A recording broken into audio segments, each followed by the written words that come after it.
In this very first episode of our dialogues, I will speak with Andreas Kahnberg, an author.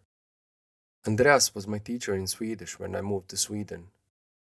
We don't live in the same city and we had to record it remote. We had an interesting conversation.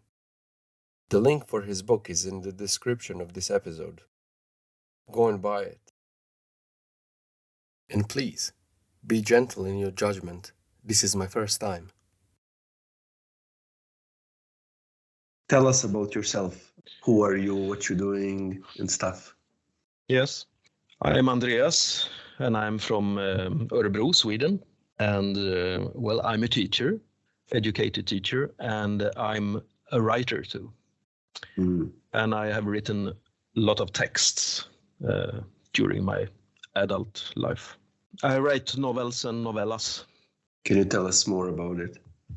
Well, I have been writing novels for many years, during the last 20 or 25 years. So I have written novels, and I have been refused, or how you say it in English? I don't know. You can buy it on the internet, and I am self-publisher. You can say that this novel that I have published, in a way, it summarizes my development as a writer. You can read it, and it's like I have found my style or something in this, because I have written so much before. What is the name of the novel? The name of this novel is Trolldom, or Witchcraft in English. Mm-hmm. Yeah, it's a drama. It's a epic family drama, you can say, with I think lots of it's like a family drama, and it's a mystery novel. It's about crimes in the past and I'm intrigued. Crimes within the family or in the society, or well, it's related to family, a family, yes. Mm-hmm. and it's not a detective novel. Not at all. Mm-hmm. Oh, okay. But it contains crimes and horror and supernatural phenomena like this. It's not fantasy. It's not fantasy, no. You said that you are a teacher. So yeah. When do you write then? In the evening, at weekends, holidays, whenever I can. But I have a family, and you can't get a lot of time to to write them. So it takes time to write a novel when you're a self-publisher and you have to work for your living. I'm curious, what motivated you to write? Yeah, that's a good question. Very good question. I don't know. I think writing and creating it's a natural, what do you say? It comes from within. I don't know really. But I have constant need to create things. When I write, it's not in the first place about writing a story or like that. It's more than that. It's creating mm-hmm. something new. Can you give me a sense of how you go through the process of writing? And how do you when you sit down and you write, how you do it? I'm curious. Of course, you need a story. Yeah. Yeah. The story doesn't come at once. I have reflected a lot, thought a lot about the story and how to make it. The ending and the characters and the plot. It doesn't come at once. It's a process like anything. When you have the story, of course the story changes and the plot changes a bit.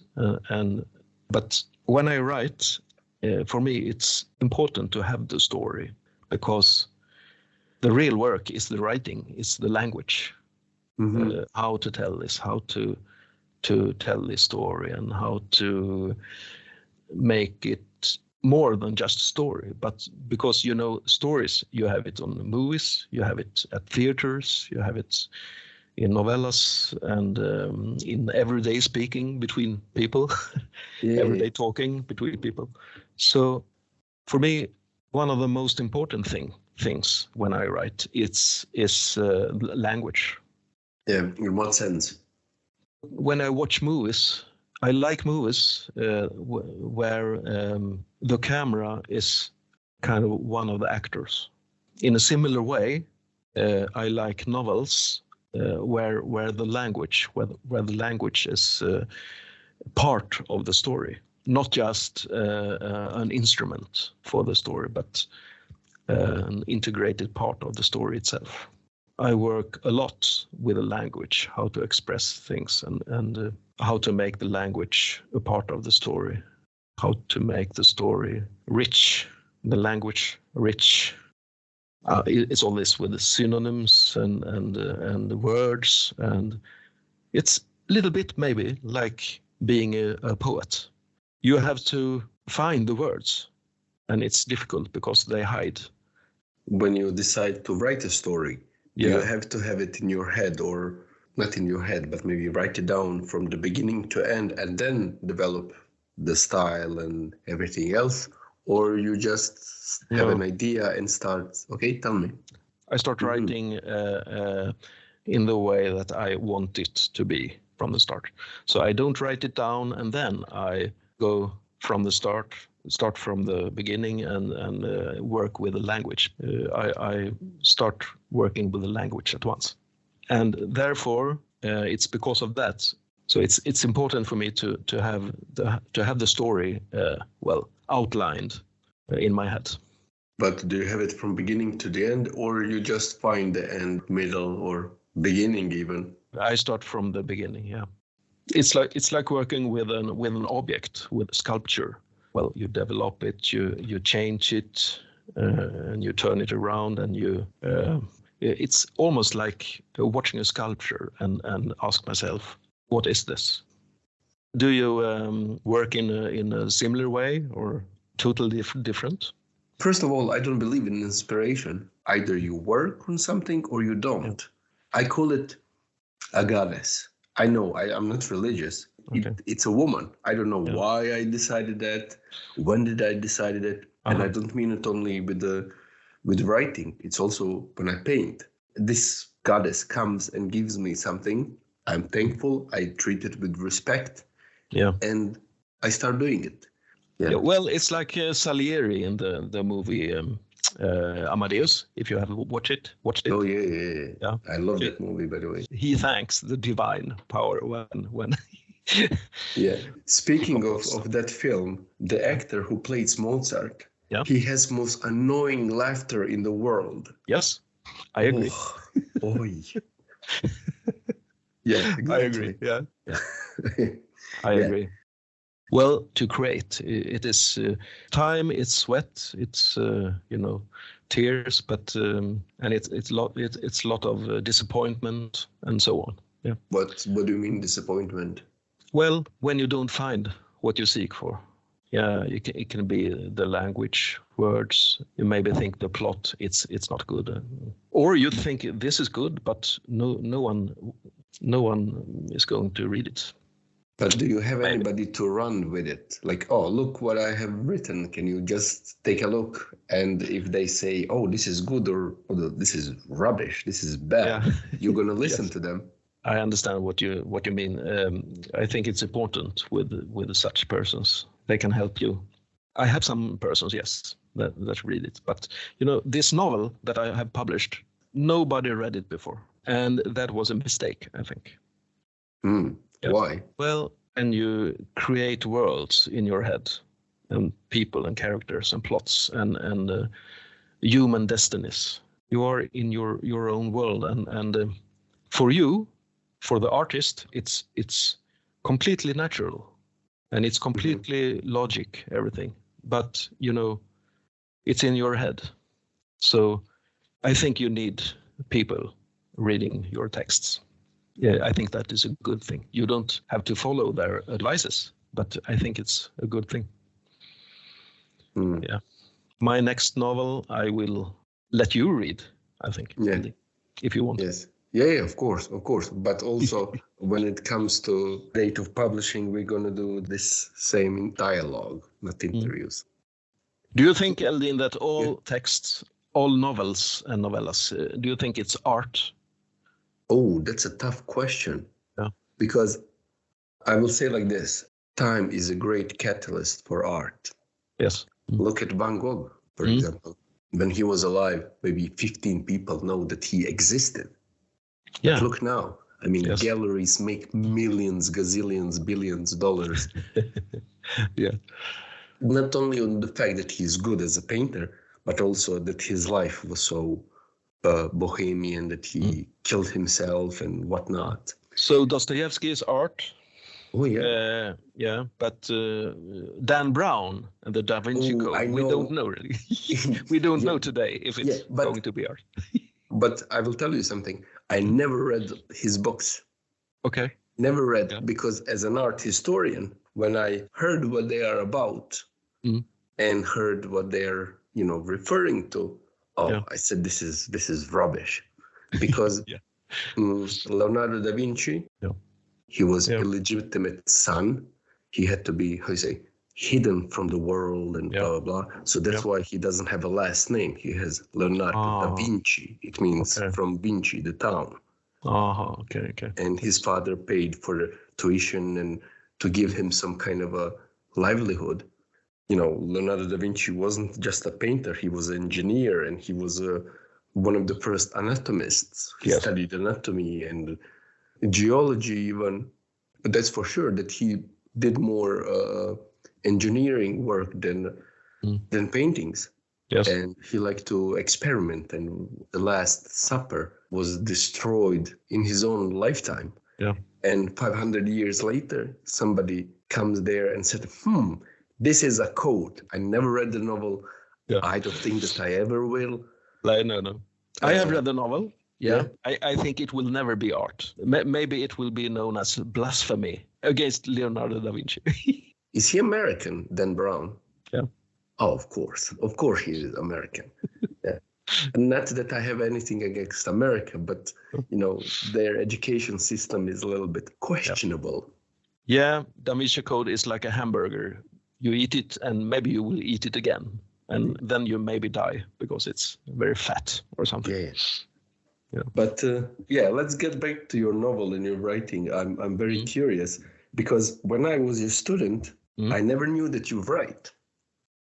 Okay, I think I did. Yeah. Not maybe in my class, because I would remember it. Yeah, I don't know if I didn't speak about it. I don't know why. Why not? I don't know really. Yeah. Maybe I didn't look at myself as a writer. Yeah. Maybe that came later. Do you write all the time, or what is your process?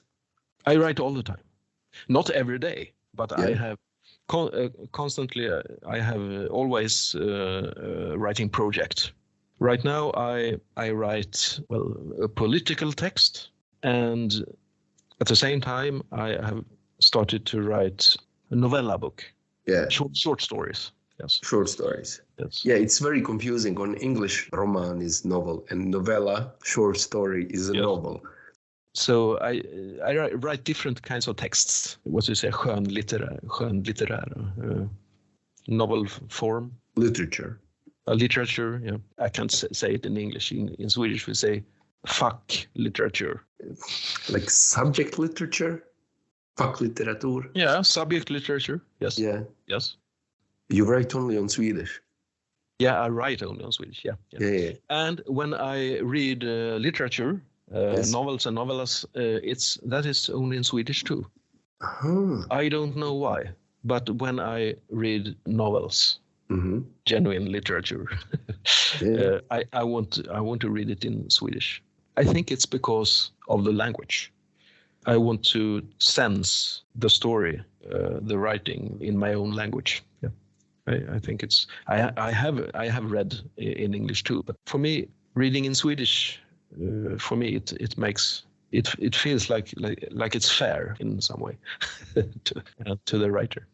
But also, I'm curious. You mentioned so many themes in your novel, And I was curious to know, how do you decide subjects, or what is going to be the theme or idea, or do you have something that only one specific theme or idea that you are trying to figure it out? And can you tell me about those, if you Yes. have? I really don't care about subjects. I don't think subjects are very important to me. I don't know. I choose subjects. I think I'm very influenced by other writers and their subjects, and I think I choose subjects that will fit the language or the colors in some way. Of course, I use personal experience in my texts, because I think it's easier, If I write about things that have happened, then I believe that the story will in some way become better. Yeah. I pull the story, I push the story, I change, add things, of course, but the real life experience for me, I think it's important to borrow or to intermix, something like that. But how do you decide what to take and what not to take? Is it intuition, or you have a long process of doing it? No, not intuition. I don't know if I have any intuition. No, it's hard work. I want to create a dense atmosphere, for example, and shady landscapes and like this, and people's destinies. Well, when I look at my story, or when I look at whatever story I read, I see forms and colors, and I think of a story like, well, part structure or an object, a sculpture, but the story is also flowing like a timeline or a figure like this. And maybe I'm frustrated about my story because the figure I see is wrong. Okay. So you have to change something in the structure. So both language and structures are important things. So it's a lot of planning, and I organize the text. You can say, maybe. Yeah. Organizing. It's very difficult to talk about your own creating processes. Yeah. Okay. Why is that? Maybe because I haven't done that very much. How important is feedback or criticism, whatever criticism you encounter about your work? It's important. It's very important. Well, I get angry and I throw them out of my house. No, I listen. Yeah. And I appreciate what people say, because I know they are guiding me. Mm-hmm. Yeah, I appreciate it, because I think it's important. It's very easy to stay in your bubble and have this universe in your head. So how do you motivate yourself? How do you inspire yourself? Do you have even I'm going to write today 20 sentences about whatever theme you choose, or you just write? Okay. No, I just write. Well, motivation, inspiration, I don't know. But when I read great novels, yes, when I read great novels, then I sense something. I want, in some way, be a part of that process, the world of art. I want to know what it is, the spirit, the fire behind it. I want to be a part of it in some way. And therefore, I write. So motivation for me, it has to do with me reading other people's novels. That's motivating and inspirational. Without the novels in my life that I have read, I don't know if I would write. I don't know. I don't think so. I totally lost her name. The first novel written in the world was written by a woman, and she was Japanese. I think in 12th century, novel as we know it today. But she never read anything like it. You understand me what I'm saying? Interesting, So for me, personally, I don't care about what is in or what is fashion, because it's all gonna be forgotten. Yeah. What will stay true, what or not stay true. Yeah. Sometimes my thoughts are running before my words. So what will become appreciated, we don't know. But it's usually something when the artists themselves were true to themselves, no matter what. Like Van Gogh. Sad thing is that he never experienced this success. And only just few years after he died, he became huge in France and the world later. And let me tell you, there was artists who are still unknown that was alone in their own time. Yeah. Yeah. Charles Dickens, he was very, very famous and successful during his own lifetime and during his writing. And still is, yes. Or one of my favorite American writers, Ernest Hemingway. He was famous and loved by audience, but also one of the greatest American novelists, for me, for my taste, yes, is John Fante. He's great. He inspired countless artists. Nobody knows about John Fante. No. Only, yeah, exactly. I don't. Yeah, and then I read his novel, As the Dust. It's one of the brilliant novels that I read from USA. So Fitzgerald was also inspired by John Fante. Or in Sweden, everybody knows Selma Lagerlöf. Everybody knows Karin Boye. Everybody knows Strindberg. For me, one of my favorite authors is Jan Fridegård. Oh, yeah. Yeah. And only people who are really into literature knows the trilogy about slaves in the Viking time. But most of the people know or remember another novel called Red Dragon. Röde Orm, yes. Well, writers or artists, as you said, they won't be acclaimed during their lifetime. Yeah, nobody cares about them, and but I think maybe it's like this. They create something new. They create something new, and because it's new, it's revolutionary in a way, and maybe people are, I don't know, conservative, or they like what they are used to read or watch, something like this. That is kind of motivation for me, kind of a driving force. Am I able to create something new one day? You don't know it until you actually do it. I think that's a motivation. It's a dream. It's a creative dream. Yeah, well, good luck, Andreas, with that. Thank you very much. Yeah. I will give you a copy when I do. Yeah. So you are independent, really independent author. You self-published a novel. Do you have any marketing or strategies or something like that? No, unfortunately, I have nothing of that kind. Yeah. I'm a little bit sorry about that, but maybe I will ask somebody to help me with that later on. Let's say that you meet somebody who is willing to engage in a creative process of writing or to do any art, but in your case, writing. What advice would you give them? Oh, that's a tricky question too. Yeah. Don't you have do it. Only tricky questions? Don't do it. Well, I would say something like don't give up. If the success is absent and doesn't come, well, I don't know. Writing, it's the important thing. It's an important thing. And maybe, as you said, Eldin, before, be true to yourself. I like those words. I like them really much because they're so cliche. That they are cliche, but cliches are truths that are missbrukade.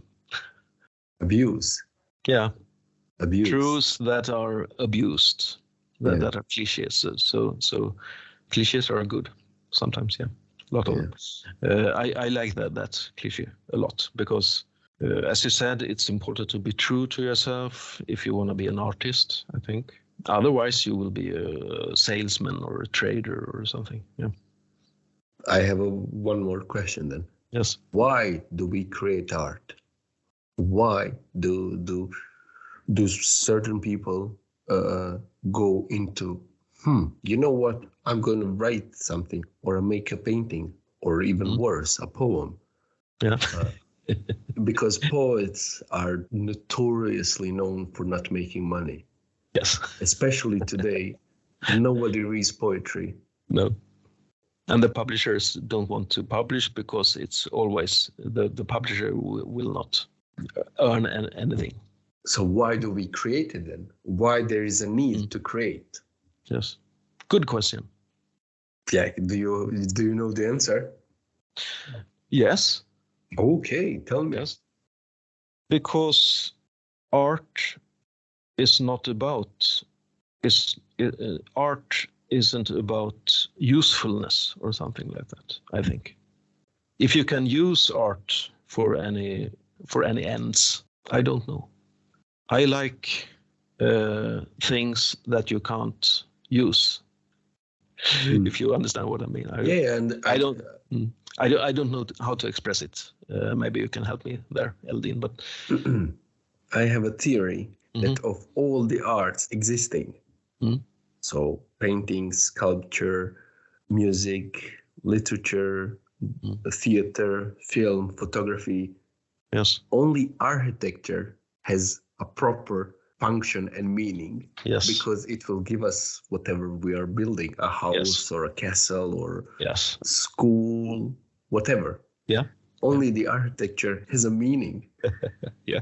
I have to explain that meaning, other genres of art, or how you say, schools of art, or whatever artwork it is. I think it's about audiences' experiences when they see it, or when they read it, or when they heard the music, or whatever they're doing, whatever art is, or maybe combination of those and it's film. But also, as you have art films that will change the cinema and the world of cinema, as Ingmar Bergman from Sweden, or Tarkovsky from Russia, or Agnes Varda. Agnes Varda from the grandmother of the new wave in France and then in the world. And then you have Hollywood and Bollywood and Nollywood and all of these woods now. Yeah. But you have this movement that creates something, and then I've lost my point somewhere, but I'm trying to remember what I was talking about. Yes, only architecture has a point. Aristotle, what he was speaking about, catharsis. Yes. Cleansing of emotions when we experience an artwork. He spoke in his time of drama because he liked drama. Yes. Every art gives us this cleansing of feeling. Well, Eldin. Yes. I want to tell you, people in this apartment that I live in will want to go to bed. If there's something you miss in this dialogue or something like that. Yeah, we can do whatever you want, man. You just tell me the time and place. Yeah. Well, the place will be always my kitchen. But I mean, time and date, and we can figure it out something. It was a pleasure talking to you. And I have to say to all of those who listens that actually Andreas was my teacher who sometimes was annoyed by my questions about culture in Sweden and literature and art and who is going to do what and why is that and why that. Sometimes I tried to teach Eldin some Swedish, but it was difficult. Yeah. I remember our dialogues or our talk. I think we talked about not only art but religion, philosophy. Yeah. When I'm on. I can talk for hours. Yes. Yeah. That's why I'm afraid that all of my episodes are like. And the longest one was 30 minutes, and I was like, "Oh, I may be too long." But actually, people said, make it longer. It's interesting." Like, okay. Yeah. But I'm not confident enough to just talk. I need to write down everything. Yes, I listened to your episode about your latest episode before this. It was very good, really good. But it was very short. The next one is going to be really long. Okay. Because I wanted to say everything at once about the theme. I don't know. Do you have anything to say more for the people who listen? No, I don't think so. Maybe go for art. Watch it, read it. Art is life. But I meant like buy my book. Sorry, I forgot. Buy my book. Yes. Witchcraft. Trolldom in Swedish. Yes. Okay. I will put the link in the description. Okay, Andreas. I'm going to definitely repeat this video. Yeah. As always, it was a pleasure talking to you. Yes. Me too. Have a nice rest of the evening. Enjoy. Yeah. Have a nice night. I think this concludes this episode. I want to thank you all for joining and listening to this episode. I hope we inspired you, and I hope you learned something.